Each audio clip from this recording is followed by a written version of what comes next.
Hi, folks.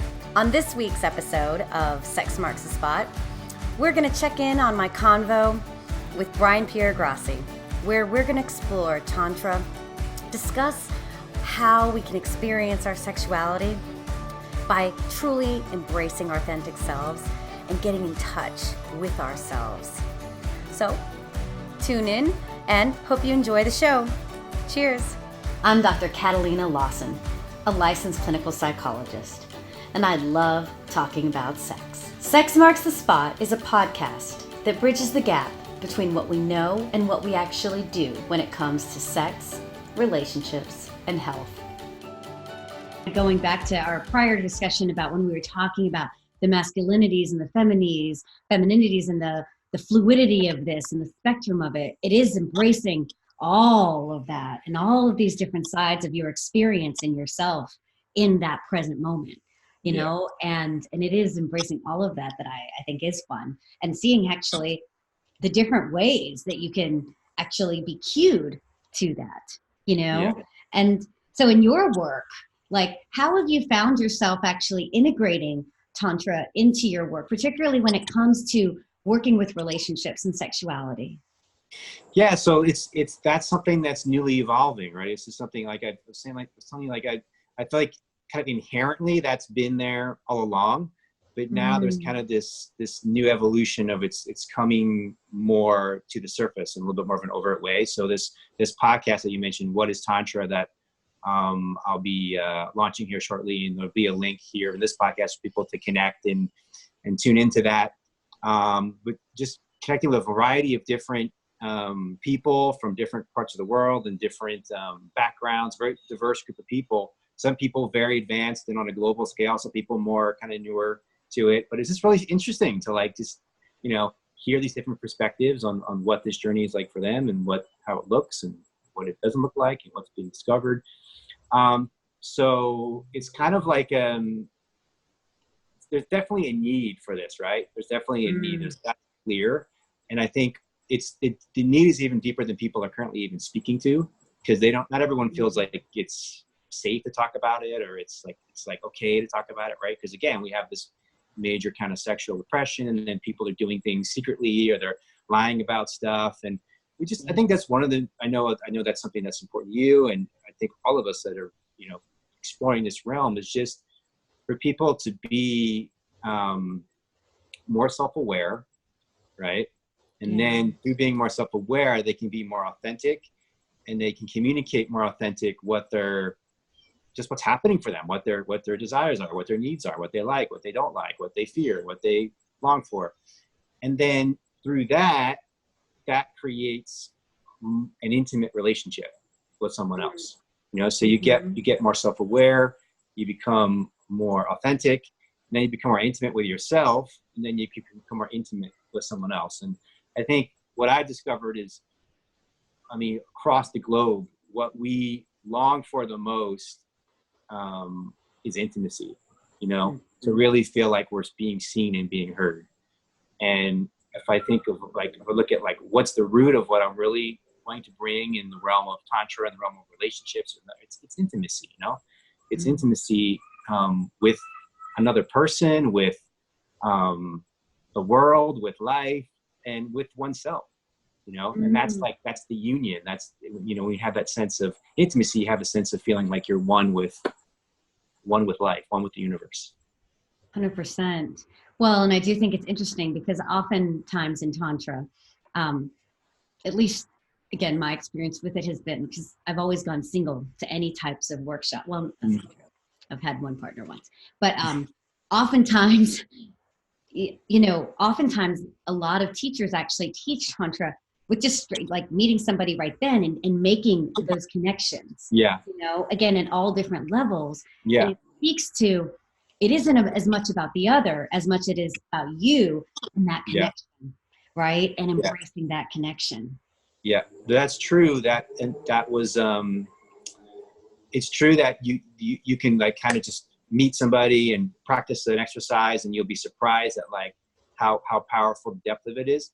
And also, it's true that I recall a workshop that I attended about a month ago, and I believe all the exercises were within yourself, right? Yeah. There wasn't even any pairing exercises, and there was people in the room, and you could actually, you know, and that's interesting too, because you can feel the energy of the room. The energy of the room is supportive, but the exercises were internal exercises for you to connect with your own self, you know, and so that's always the foundation. You know, it's easy for people when they think about sex or relationships to always look right to the other person. It's their fault and they're doing something wrong, and I'm sure you deal with this quite a bit. And it's like, you got to bring it back to yourself, you know, and start with yourself. 100%.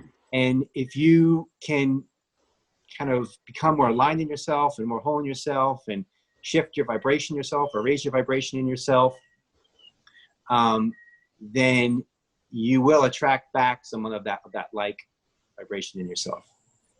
100%. Well, and even speaking on that, when you're speaking about vibrations and that energy, you know, I guess I've experienced it, that you actually feel like you can feel that energy like around you. And even when you're walking on the streets, you can start feeling you're more attuned to what is around you and how you're connecting with it, you know, because you're more attuned with yourself. And that's to actually begin to navigate and live in that space is quite, sometimes I find myself just cracking up, like out of nowhere. Like I'll be like, oh, like, and I just will start laughing or something. And that's my externalization of that, you know, and it's beautiful. Like, I think it's really interesting, but 100%, like a lot of this practice very much starts with you. And when we think about sexuality and bringing our sexuality and sharing it with anyone else, it's like, well, first and foremost, where are you?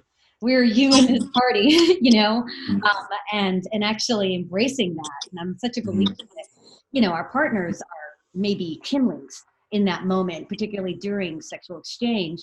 But man, our ride is ours, and it's ours to harness, and it's ours to actually control and potentiate.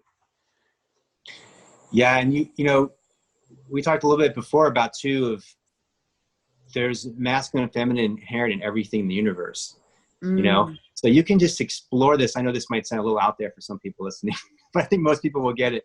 You can explore this with like just the trees or the grass or flowers or, you know, the sunset, and, you know, these energies are all around us. And literally when you start to like open up to this, it's like you're in this relationship with every moment. It's like you can be in this state where it's like you're making love to like every moment, you know. There's just this energy that's like transcends the particular circumstances. It's just inherent in the moment itself.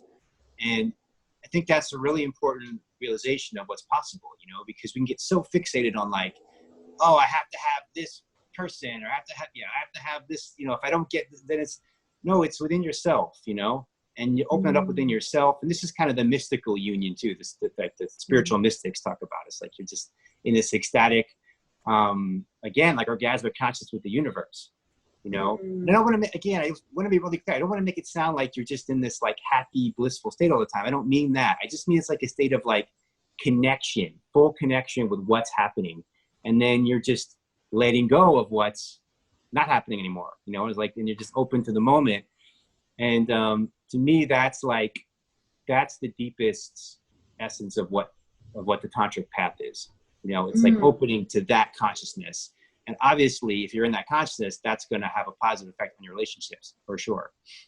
Well, and I think I'm so happy you keep on making that point, because I actually do think that it can be so confronting when people do engage in Tantra, and they are thinking, they have that expectation of, oh, this is just going to be juicy. I'm going to explore my sexual self. But again, that isn't all of it. It is the whole spectrum. And so anything can come up.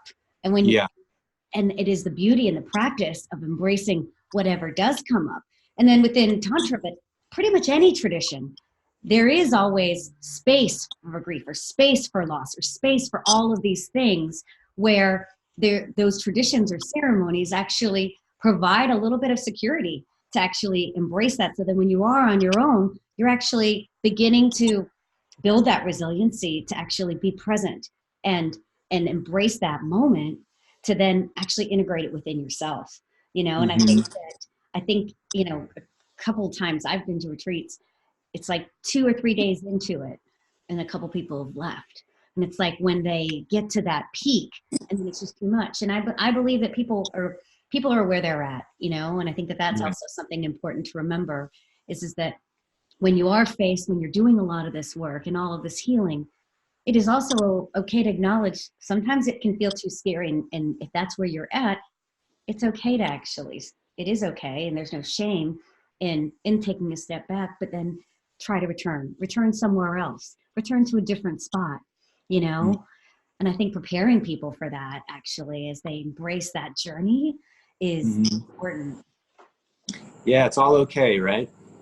Absolutely. 100%. Because that's just where you are, period.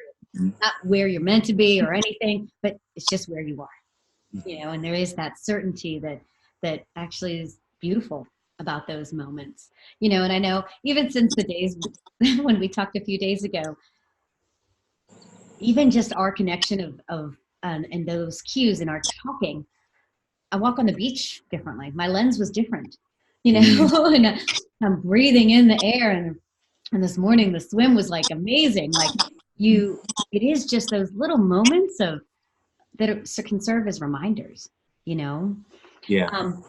Well, in a lot of your work, particularly with it regards to sexuality, I feel like one of the things with sexuality is how vulnerable it is and how it is so intimate. What are some of because do you do a lot of work with couples just with one specific couple, or like in even some of your workshops, do a lot of couples go to them? What is a little bit of can you tell us a little bit about your work and kind of managing those in the moments with them surrounding their sexuality, as far as one, maybe some of the most prevalent barriers or blocks that have come up for you in some of your works, particularly in workshops where they're already in community, but couples are bringing their relationship into that community? Well, I think it starts within oneself, right? And we have these aspects of ourselves that we feel are bad, or that, you know, we're embarrassed about, or we shouldn't tell someone about, or we shouldn't talk about. And, you know, and I've learned more about this kind of realm too. And like, I don't necessarily think you need to tell everybody in the whole universe about everything that's happening with you every single second, right? So I get that. But if you want to maintain an intimate relationship with somebody, and we all want intimate relationships, then we need someone or a circle of people or a community of people that we can go deep with, and then that we can share openly with. And that starts with being able to just kind of what we just said, right? Like, all the parts of ourselves are okay. Like, to learn to embrace all the aspects of ourselves and love all the aspects of ourselves, and honor them.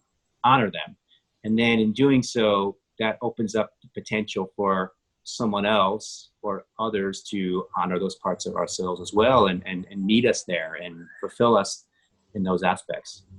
100%. Well, and I think a little bit of what we talked about last time was the difference between that codependency. And I guess I always think of it as right. two individuals walking side by side, not always on top of each other, you know? Right. And it doesn't have to be enmeshed like that. And that also it's going to be like this, you know? And that I think that particularly in long-term relationships, this expectation of that, okay, our routine, that's the security, but, and that if it veers off of that, that's scary, what's happening.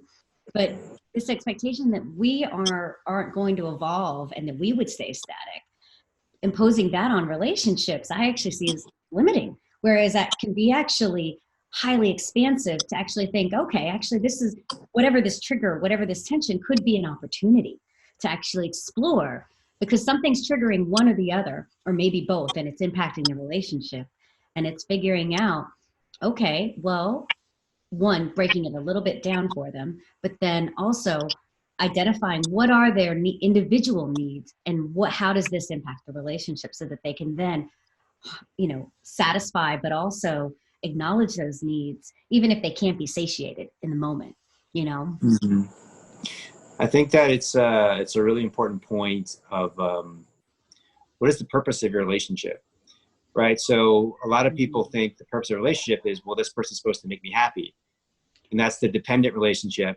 it's so easy. Like, we're so conditioned with that. We're so like, it's so ingrained in us. All the movies support, not all of them, but so many of them support that, and the music and the pop culture, so it's like, this person's supposed to make me happy, and then they're not making me happy. So they're out, but what if your purpose is to grow and evolve in your consciousness, and you come together in a relationship for that purpose, then if you have a challenge, or there's a trigger, there's something, it's not a bad thing. It's a good thing, because it's allowing you to grow and evolve in your consciousness, and you're committed to that with your partner, So that's what I feel like, that's what my relationship is based on. And that all my relationships, really my close relationships, friendships, or partner are based on that. And the people that are on this, if you want to call it, there's people who have different names, spiritual partnership or soulmate relationship, or whatever word you want to use, conscious relationships. It's a different reason for coming together. You understand that there's going to be some challenges. There's going to be some things that, may push some buttons, but that's kind of why you're in it. You're committed to that process of learning and growing and evolving and awakening in your consciousness together. So it's a different, it's a different purpose and intention, which makes the difference.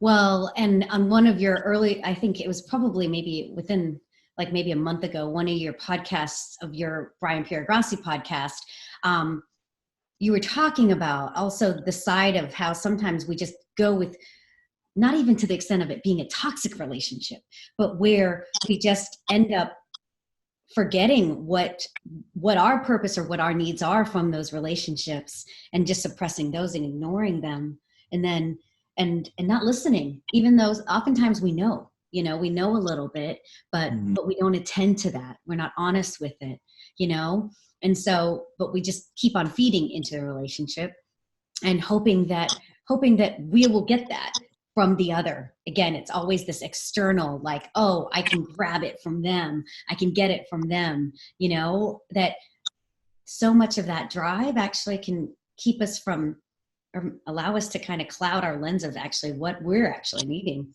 and how much we're not satiating that in ourselves. Yeah, I think it starts with presence, being present in the moment allows us to be aware of what's really happening inside us, and be able to be aware of our thoughts and our feelings. Feelings is huge, obviously. We haven't talked about it so much, but obviously feelings is a big part of all of this, So being aware of your feelings, being aware of your thoughts, and being able to then acknowledge them and honor them, yourself. Well, 100%. Well, and appreciating that feelings and emotions are what you're feeling in the moment, and actually just embracing them without judgment, or without this idea of actually trying to manipulate it. So many people, and I'm sure you've heard it, I just want to be happy. I just want to find joy. I just don't even know what would make me happy, and I think that it is that that large expectation around our feelings, that rather than just actually being present and actually seeing how our emotions will constantly shift, how that subtle difference of our awareness actually can change a lot. But it's really hard to get people to one, go from, particularly when they first present, at least in therapy, to go from, oh, I just want to be happy. I'm miserable in my life, I just want to be happy, to then, or in my relationship, to actually potentiating that and figuring out how mood lifts and how emotions and feelings, all of the spectrum, are part of that pathway. Yeah, I totally agree. Just being aware and present in the moment. And again, like just honoring what is and embracing, like being in this unconditional relationship with the moment of whatever the feeling is, whatever the thought is, whatever the feeling in the body is, to just be present and see it as part of the essence of that which is divine and sacred and here for you. Absolutely. Yeah. Well, and I feel like that actually, like even in this, in our, the energy that I'm actually in the process of this, I actually feel like this is a great place. I feel like a lot of the take homes of, one, just reconnecting with you has just really reminded me to be present to the moment, be present to the authenticity of the moment and of ourselves in those moments. And I think inherent in just sharing this space with you, I mean, we're on complete opposite parts of the continent, is this connection and this warm embrace, you know, and throughout our conversations, I felt that flow, and I really, really can't even thank you enough. I think I'm excited. I got your link about your Wednesday shows, your Wednesday groups. So I'm excited to join that community and learn more Awesome. about your work. And literally, I think so much of what we've talked about is applicable to so many different things. And while, again, my show is about Sex Marks the Spot, it is about the centrality of ourselves and ourselves at the heart of it, and how we embrace ourselves first. You know, well, you know, it really does make the best sex. That's the part about it. Like, like it's the root of what it is. You know, that's one of the things that, like, you know, in the podcast that I did, you know, talking to a lot of different people, is there's of course there's different techniques and different things. Knowing the anatomy and all these things has its place, has its value. But if you're not present, right, and I think women especially know this, like, if you're not present, all that knowledge isn't going to do anything. I know. It sucks, right? It sucks. So now, if you're grounded in presence and you have some technique and you understand the anatomy, that's awesome, you know. But the presence is the foundation, you know, and it's really the foundation of Tantra is really presence. You know, that was something that I felt was a kind of a through line of, like, everyone that's explored this deeply is like, well, that's where it starts. You know, 100%. Being present, being authentic. Can I share some ways for people to 100%. Please do. Absolutely. All right. So you mentioned the Wednesday group. So there's a private Facebook group that I have that meets online every Wednesdays, and people can join us there with people from all over the world. So it's fun because people from different places and different perspectives, but just a really open-hearted, supportive energy where you can share more vulnerably and openly. I do personal sessions with people online. I'm imagining most people will be not where I am, but there is in person as well. So there's those options. We mentioned the What is Tantra podcast. So you can join into that, and I'm excited to share that with people. That'll be coming on here line really soon. And then we have retreats that we do. We do the breathwork workshops, one coming up in Atlanta and one in Asheville, and a silent retreat happening in Florida. So there's in-person events happening too, and a couple books, Big Low and the Wild and Now, people can get. So I'm excited to continue this journey with people, and grateful for you, Catalina, for creating this space that allows people to have these kind of conversations. Grateful. Absolutely. Well, and I will, like I said, I will put links to all of these things in the show notes, and I can't thank you enough. Like, I can't thank you enough for being here with me today and the other day, and being patient with me and the tech and all this stuff, and really you for all of your work. And you've touched so many individuals and so many families. You know, you're bringing your own experience and your warm heart and your presence is, I'm just extremely grateful for. So I really, really, really appreciate it. And I just hope you have a super juicy and awesome weekend. So thank you. Thank you, Catalina. Thank you. Yes. The content on this show is meant to be relatable, educational, empowering, and hopefully a little funny. It's not meant to be treatment, and some of the things we talk about may seem more easier said than done. So if you're feeling stuck or alone or distressed, reach out for support from therapists, physicians, or other licensed healthcare providers. Thanks for listening, and tune in each hump day for some juice to fuel your sexy day. Cheers!